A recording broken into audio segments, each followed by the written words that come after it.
할렐루야. 네, 오늘도 주님의 말씀으로 세임과 은혜를 덧입기를 바랍니다. 이 이사야서의 주제는 여호와는 구원이시다는 주제입니다. 이사야서 안에 구원이라고 하는 단어가 약 30번 정도 나옵니다. 이사야 선지자가 활동하던 시대의 남유대는 정치적으로 우시아라고 하는 사람이 오랫동안 왕으로 있어서 이 사람이 경제적으로 많은 부흥을 가지고 오게 했습니다. 문제는 사람이 잘 살게 되고 나라 같은 나름대로 튼튼하다고 생각하면서 교만한 마음이 들어오게 된 겁니다. 그래서 성전에서 제사하고 분향하는 일은 하나님의 구별받은 제사장들만이 하는 일이었음에도 불구하고 세속 정치를 하는 왕이 왕이라고 하는 그 이유 가지고 성전에 들어가서 분향을 하려고 했습니다. 성전을 지키는 당번들이 나와서 제사장들이 만류했습니다. 이것은 왕이 할 일이 아닙니다. 신하들이 나와서 앞을 막고 이것은 왕이 하셔서 될 일이 아닙니다 라고 했지만 우시아는 교만이 꽉 찼어요. 뭔 소리야? 내가 이 나라의 왕인데 내가 못할 게 뭐 있어? 비켜! 그리고 하나님 앞에 분향을 하겠다고 서서 분향을 하는 순간 하나님이 그래서 때려버렸습니다. 그 순간 이마에 문둥병이 발해서 사람들에게 급히 쌓여서 평생토록 별궁에 유폐되는 삶을 살다가 비참하게 죽었습니다. 정치적으로 이렇게 매우 혼란한 시간에 그래서 어린 그 아들이 졸지에 왕위를 잇게 된 이런 혼란한 와중에 사람들이 잘 살면서 영적으로 마음을 돌려서 우상을 섬기기 시작하던 시대, 그리고 잘 살기 위해 가지고 사람들이 서로를 속이면서 포도주에 물을 타서 팔아먹고 저울추를 속이며 이런 일이 횡행하던 이런 시대에 이사야가 하나님의 부름을 받았습니다. 여러 정황을 이사야서 전반부에 이렇게 기록을 했습니다. 내가 극상품 포도나무를 심었더니 들포도가 맺혔도다. 하나님의 신망. 내가 기대하고 극상품 열매를 기대하고 심었더니 들포도가 맺혔도다. 소도 제 주인을 알고 나귀도 제 주인의 구유를 알건만은 내 백성 이스라엘이 하나님을 알지 못하는도다. 하나님의 은혜를 잊어버리고 살아가는 시대. 그래서 이사야 1장에 보면 슬프다 범죄한 나라요 허물진 백성이요 행악의 종자요 행위가 부패한 자식이로다. 행악하는 종자들이 살아가는 이 부패한 자식이 세상을 지배하고 있는 애통하는 시대에 이사야는 하나님의 부름을 받았습니다. 이사야서는 전부가 66장으로 구성되어 있습니다. 참 묘하게 66장, 성경이 구약과 신약을 합하면 몇 장이지요? 몇 권이지요? 66권입니다. 구약이 39권, 신약은 27권으로 되어 있습니다. 이사야서가 딱 그렇게 두 가지 구조가 되어 있습니다. 묘하게 1장에서 39장까지는 남쪽 유대와 북쪽 이스라엘과 그리고 그 둘러싼 나라들의 심판이 예언된 내용입니다. 전부가 심판입니다. 39장까지. 40장에 들어가면은 마지막 66장까지 27장은 이스라엘의 회복, 이스라엘의 소망, 이스라엘을 구원하신다고 하는 하나님의 메시지가 들어있습니다. 그래서 이사야서는 딱 우리가 가지고 있는 성경을 구분하는 것처럼 명확하게 구분이 되고 있습니다. 오늘 본문은 41장입니다. 다시 말해서 소망의 메시지가 주어지는 서론 부분입니다. 저는 교회에서부터 자라면서 중고등학생의 회장도 하고 자랐습니다. 제가 회장을 하면서 사회를 보고 또 목사님 설교를 듣고 장로님들의 기도를 듣고 그때는 학생들도 다 어른 예배에 나왔습니다. 제가 이해되지 않고 제가 아주 싫어하는 내용 중에 하나가 우리 장로님들이 연세 많은 장로님들이 강단에 올라 기도하면은 하나님 벌레만도 못한 저희들을 용서하여 주시고 나 그 소리 너무 듣기 싫은 거예요. 한참 꿈을 가지고 교회 나와서 자라는 학생들 앞에 기도하는데 장로님들이 면을 송충이보다도 못한 인간들이라고 하니 그 기도가 마음에 닿지 않죠. 아주 기도가 싫었습니다. 과거에는 성찬식을 하면은 한 달 전에 강구하면 성찬식 1년에 몇 번밖에 못 하는데 하게 되면은 정말 성찬식 하는 당일은 여자 성도들은 거의 하얀 한복을 입고 나왔습니다. 다 성찬식 하면 하얀 한복을 입고 나와서 그 성찬식 하면 다 눈물 흘리면서 성찬하는데 그때 불렀던 거의 주제곡이 이 벌레 같은 날 위해 큰애 받으셨네. 나는 그 가사 올 때마다 하기가 싫어 가만 앉아 있는 거야. 왜 자꾸 사람을 벌레다가 비교할까? 자꾸 사람을 송추기 같은 데 비교할까?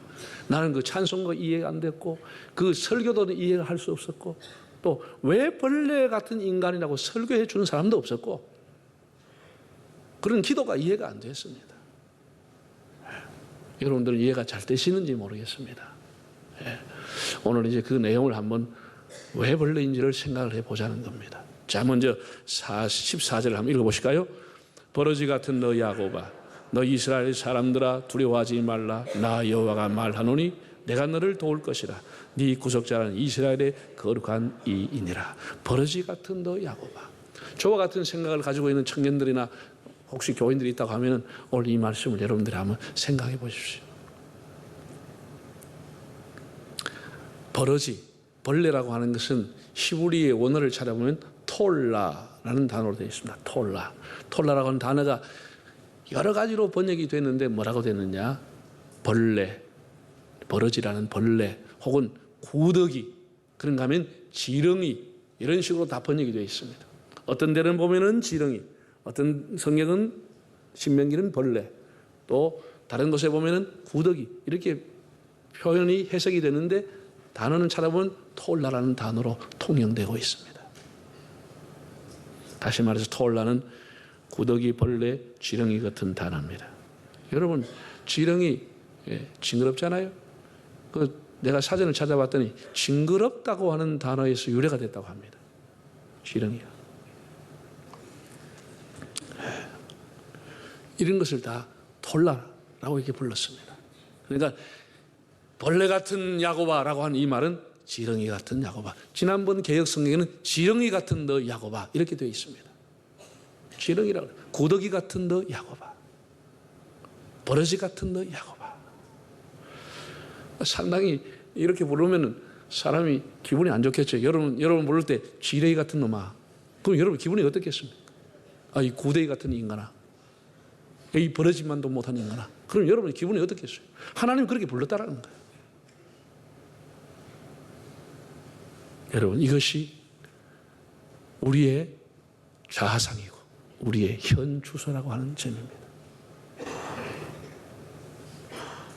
사실 당시 유대 민족의 운명은 바람 앞에 등불, 즉 풍전 등하였습니다.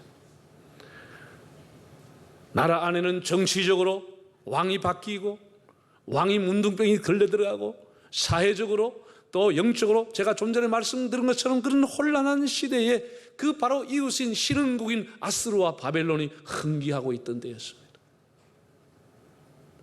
새로운 강자, 새로운 강국이 나타나서 아수르의 제국을, 바벨론 제국을 세우려고 군대를 준비하고 무기를 생산해 만들고 유대 민족을 짓밟으려고 준비하고 있었습니다. 그들이 이집트라는 애굽으로 들어가려고 하면 반드시 통과해야 될 곳이 팔레스타인, 유대인들이 사는 땅이었습니다. 유대인들만이 까맣게 모르고 있었지 이웃은 강대국이 유대를 짓밟으려고 준비하고 있던 때였습니다. 하나님께서 이 세상을 내려보실 때 자기들은 경제적으로 괜찮다, 잘 산다라고 하지만 하나님이 그 땅을 볼 때 열국에 쌓여있는 지렁이 같은 존재, 벌레 같은 존재. 이집트 역시 동쪽으로 뻗어나가기 위해 가지고 군대를 모으고 훈련하고 있던 때 이집트가 아수르 쪽으로, 바벨로니아 쪽으로 뻗어나가려고 하면 반드시 팔레스타인 땅을 지나가게 되어 있습니다. 온 열국이 지금 팔레스타인을 짓밟으려고 하고 있는 때 자기들만 모르고 잘났네 못났네 하고 앉아있는 것을 보면 하나님이 이 지렁이 같은 인간들아 라고 불렀다는 것입니다. 지령이 참 보잘것없고 별 볼 일 없고 정말 미약한 존재가 아니겠습니까? 이것이 이스라엘의 실존이었습니다.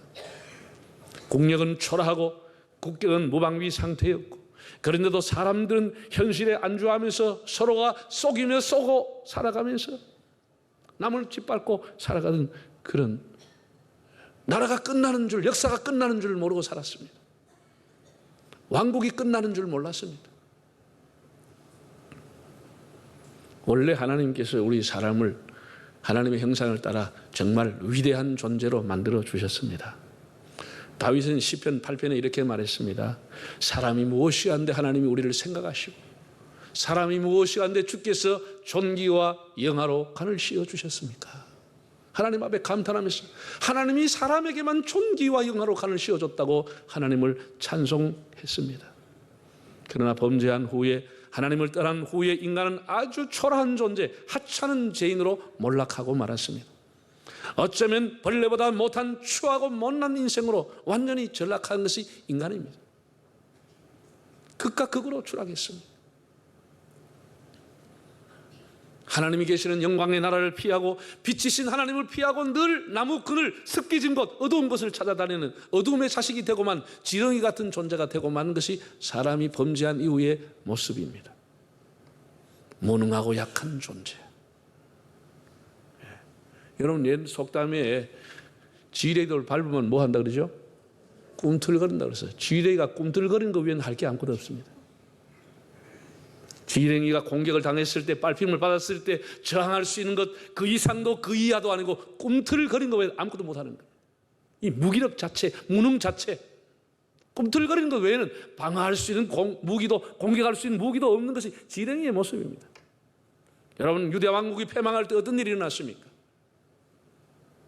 바벨론에 느부사라단이라는 사령관이 와서 사람들을 잡아갈 때, 예루살렘 성전을 불태우고 예루살렘 성을 불태우고 사람들을 잡아갈 때 왕으로부터, 시드기야부터 두 눈을 뽑았습니다.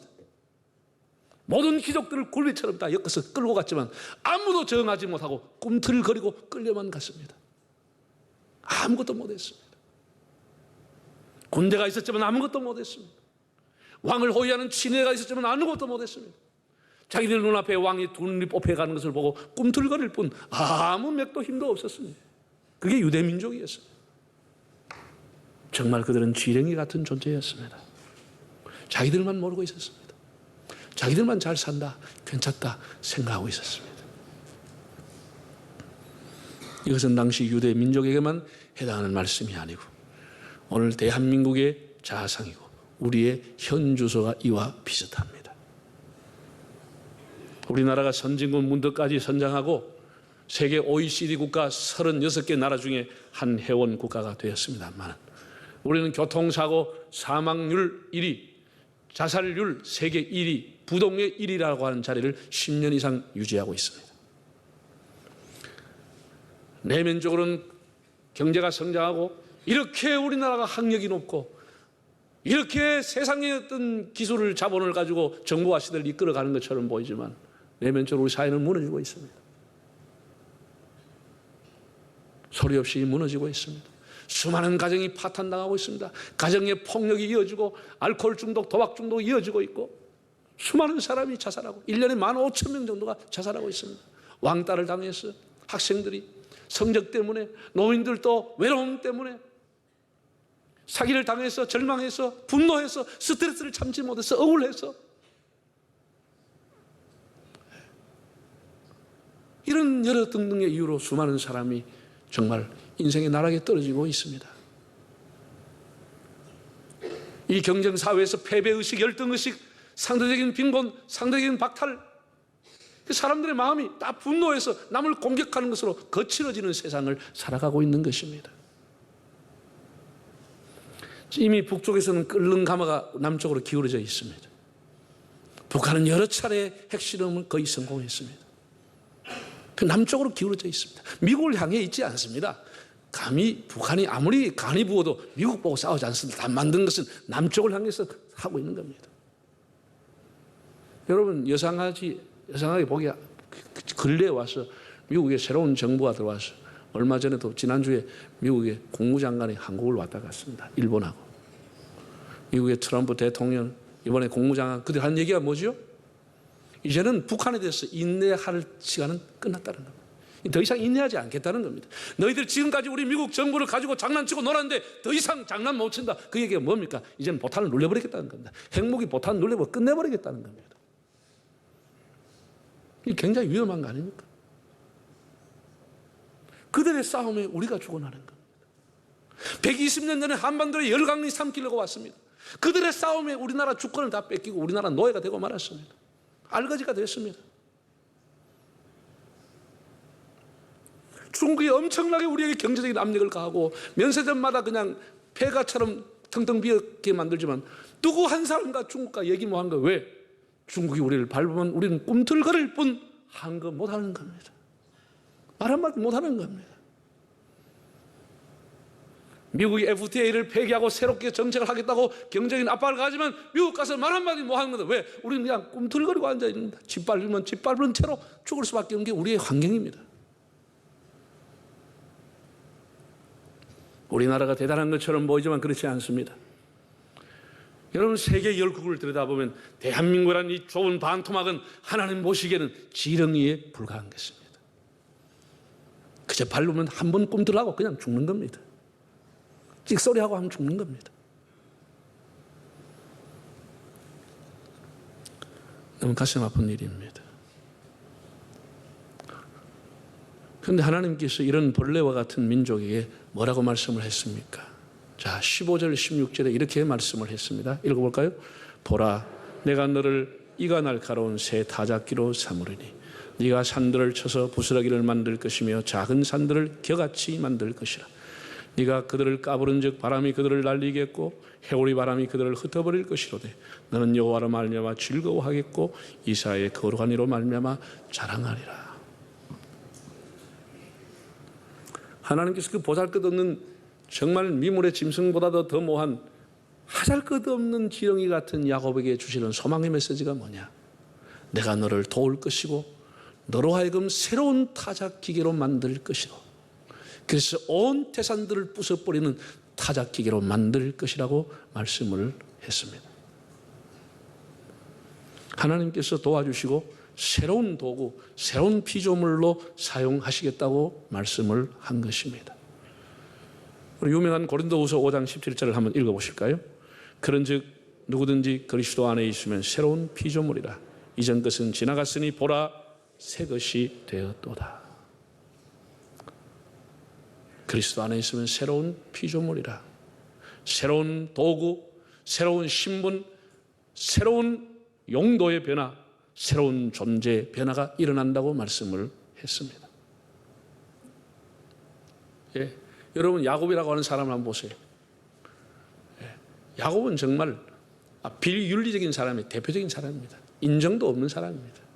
야곱과 만났던 사람은 다 손들었습니다. 야곱을 같이 있었던 야곱의 형 에서 평생 이를 갈았습니다. 야곱의 아버지 이삭도 쏘아버렸습니다. 야곱과 가까이 있던 외삼촌 라반도 털털털 다 털렸습니다. 야곱을 만난 사람은 그의 혈이든 이웃이든 야곱은 다 속이고 탈취하고 털어버리고 거짓말하고 다 뺏어갔습니다. 야곱이 만나가 덕 보여준 사람 하나도 없습니다. 정말 나쁜 인간의 대표적이가 야곱입니다. 그래서 야곱이요, 야 꼴배기로 나쁜 놈 그 뜻입니다. 야곱을 만난 사람은 다 손해봤습니다. 다 눈물을 흘리고 다 이를 갈았습니다. 한 사람도 야곱 때문에 덕본 사람이 없는 거예요. 정말 악착같고 나쁘니까 땡비 같은 인간이에요. 찰가머리처럼 붙어가지고 피를 빨아먹듯이 새버리는 게 야곱의 삶이었습니다. 그것이 자기가 살아가는 생존 방법이었습니다. 그런데 야곱이 약복강에서 하나님 앞에 깨지는 거죠. 하나님 앞에 엄청나게 깨져버린 거예요. 하나님이 그날 밤 손봐버렸습니다. 그가 허리에 한도 뼈가 나가면서 하나님 앞에 손을 들게 되는 거예요. 그 이후에 그의 삶은 하나님 안에서 새로운 피조물의 삶을 살아가게 되는 것입니다. 야곱의 허리에서 이스라엘 12지파가 나오고 그 민족을 야곱의 자손이라 부를 만큼 그런 아브라함과 이삭과 야곱의 하나님의 당당한 반열 위에 올라가게 된 것입니다. 하나님 안에서 그런 새로운 피조물, 새로운 도구로 쓰임을 받았다고 하는 거예요. 하나님을 만나기 전에 그렇게 살았던 야곱이 전혀 새로운 삶을 살았습니다. 혐오스러운 인간, 지렁이같이 뱀같이 더러운 인간이었지만 하나님을 만난 이후에 야곱의 삶은 새로워졌습니다. 다윗이라고 하는 사람도 베들레헴의 양을 치는 목동에 불과했지만 그런 많은 시련을 겪고 하나님의 손에 붙들렸을 때 의의 병기가 되고 하나님의 신정국가를 세우는데 헌신하게 되는 겁니다. 베드로라고 하는 사람도 어부에 불과했지만 예수 그리스도를 만난 이후에 주님의 나라를 이 땅에 세우는데 기둥같이 헌신하게 되는 겁니다. 하나님을 만난 사람은 새로운 피조물로 살아가는 것입니다. 하나님을 만난 사람. 그 사람이 지렁이 같고 벌레 같고 송충이 같고 정말 쓰잘데없는 그런 인간이라 할지라도 하나님을 만난 인생, 하나님을 제대로 만난 사람은 그의 삶은 변화가 되는 것입니다. 너가 나를 통해서 진정으로 고침받고 새로운 삶을 살기를 정말 원하는 적이 있었느냐? 하나님 그렇게 물었다는 거예요. 정말로 하나님 앞에 새로운 인생을 살기를 원했던 적은 없었다는 것이죠. 정말로 하나님 앞에서 자기가 깨끗하게 새로운 삶, 하나님과 더불어 새로운 삶을 살고 싶기를 자기 스스로가 원하지 않았다는 것입니다. 한 번도 하나님 앞에 자기 삶을 의탁한 적이 없었다고 하는 결론을 본인이 낸 거예요. 그 질문 앞에. 그래서 하나님 앞에 회개하고 예수 그리스도를 영접하고 하나님 앞에 자기의 삶을 맡겼습니다. 그리고 난 후에 첫 번째 찾아온 게 그렇게 중요했던 자기 아버지를 용서하기 시작했다는 거예요. 용서가 시작이 됐다는 거예요. 그러면서 이분이 지금은 미국에 있는 교도소 선교소를 선교하는 단체를 설립을 해왔어요. 교도소 선교회를 설립해가지고 교도소에 있는 죄수들을 만나가 복음을 전하는 사역으로 목사가 되었습니다. 그런 사람들이 이렇게 간증한다는 겁니다. 나는 한 집안의 28째 아들이 아니고 하나님의 아들입니다. 나는 이제 하나님의 아들이 됐습니다. 나는 이제 새로운 피조물이 됐습니다. 나의 인생은 다시 회복이 됐습니다. 여러분도 하나님의 자녀로서 살아가십시오 라고 권하는데 교도소의 수많은 사람들에게 감동을 주는 사역을 하고 있다는 이야기입니다. 여러분, 하나님께서는 우리를 하나님 품 안에서 우리가 살기를 원하고 하나님 앞에 헌신하기를 작정하면 하나님은 우리를 새로운 피조물로, 새로운 날선 타작기계로 우리를 사용하기를 원하시는 겁니다. 모세가 가지고 있던 막대기는 마른 막대기에 불과했지만 그가 하나님 앞에 의탁했을 때 하나님이 그 막대기로 엄청난 일을 행하셨습니다. 새로운 타작기계로 만들었습니다. 다윗이 가지고 있는 물맷돌은 흔해 빠진 것이었지만 그 당시에 모든 제구들을 그 물맷돌을 당시에 목자들이 다 가지고 있었지만 하나님 앞에 자기를 의탁하고 하나님을 신뢰하고 하나님을 사랑했던 다윗에게 그 물맷돌은 새로운 타작기계가 된 것입니다. 산을 부수는 기계가 된 것입니다. 삼손이 가지고 있던 나귀의 턱뼈, 하나님 앞에 삼손이 하나님을 의탁했을 때 그 나귀의 턱뼈는 새로운 타작기계가 됐습니다. 한 어린아이가 가지고 있었던 500리가 보잘것없고 정말 미약한 것이었지만 주님 앞에 맡겼을 때 그것은 수많은 사람을 배불리게 하는 새로운 타작기계가 된 것입니다. 여러분, 하나님 앞에 여러분이 헌신하기를 바랍니다. 진정으로 하나님 앞에 헌신하고 새로운 삶을 살기를 우리가 결단하는 것입니다. 그럼 하나님께서 우리를 날선 타작기계로 삼아서 엄청난 태산 같은 문제도 부숴버릴 수 있는 사람으로 만들어 주시는 것입니다. 우리가 아무런 하나님 앞에 헌신도 고백하지 않으면서 앞에 산이 물러가길 기다린다고 하는 것은 그것은 감나무 밑에서 감이 떨어지길 기다린 것과 같은 어리석은 일입니다. 우리 하나님 앞에 우리 스스로가 새로운 피조물로 살기를 결단하고 헌신하는 위탁이 필요한 것입니다. 예수 그리스도 안에 있는 사람은 더 이상 혐오스러운 삶을 살아가지 않습니다. 예수 그리스도 안에 있는 사람은 더 이상 무력한 자로 꿈틀거리는 삶을 살아가지는 않습니다. 우리는 비록 연약하고 부족하고 정말 벌레 같은 존재이지만 주님이 우리와 함께 하시면 새로운 기계, 새로운 도구, 의의 병기로 살아갈 수가 있습니다. 여러분, 물 속에 있는 물고기가 목마르다, 갈증난다 말이 돼요, 안 돼요? 물 속에 있는 물고기가 목마르다고 하는 것은 말이 되지 않는 것입니다. 우리가 하나님의 이 엄청난 세계와 은혜 속에 살아가면서도 우리 예수 믿는 사람은 늘 목말라 하는 것입니다. 무엇 때문에? 세상의 재물 때문에 애타하고 목말라 하고 아이들 성적 때문에 애타하고 갈증을 느끼고, 하나님의 은혜 속에 살면서도 세상의 쾌락을 누리지 못하고 세상의 어떤 무엇 때문에 우리가 목말라고 살아가는 것은 물 속에 있는 물이 목말라 하는 것과 똑같은 것입니다. 여러분, 구원의 은혜를 찬양하기를 바랍니다. 언덕을 떠나서 장파에 배 띄워, 그 다음 뭐지요? 주 예수 은혜의 바다로 내 마음껏 져가라. 하나님께서 우리에게 주신 은혜의 바다를 얼마든지 우리 헤엄칠 수 있고, 그 주신 은혜를 감사하고 날마다 하나님을 찬양해도 모자라는데, 그 은혜의 바다 속에 살면서도 늘 세상 것 때문에 목말라 살아가는 우리의 자아상, 무엇이 여러분에게 그렇게 목마르고 무엇이 여러분에게 그렇게 애탑니까?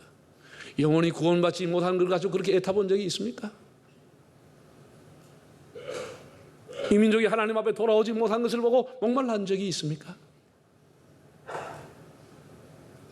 우리가 이런 것을 사순절기 안에 하나님 앞에 좀 회개해 가면서, 하나님이 나를 부르신 것에 대해서 감사하고, 하나님 앞에 작은 것이지만 내가 헌신하고 충성해서 내게 있는 것이 미약하지만 그것을 통해서 하나님이 나를 새로운 타작기계로 만들어서 내 가정을 구원시키고 내 자녀를 구원시키고, 태산 같은 내 인생의 문제도 다 부숴버릴 수 있는 능력을 내게 주실 것이라고 하는 그 믿음을 가지고 새로운 피조물로, 우리는 지렁이 같은 인생이 아니고 새로운 피조물로 살아가는 삶이 되시기를 바랍니다.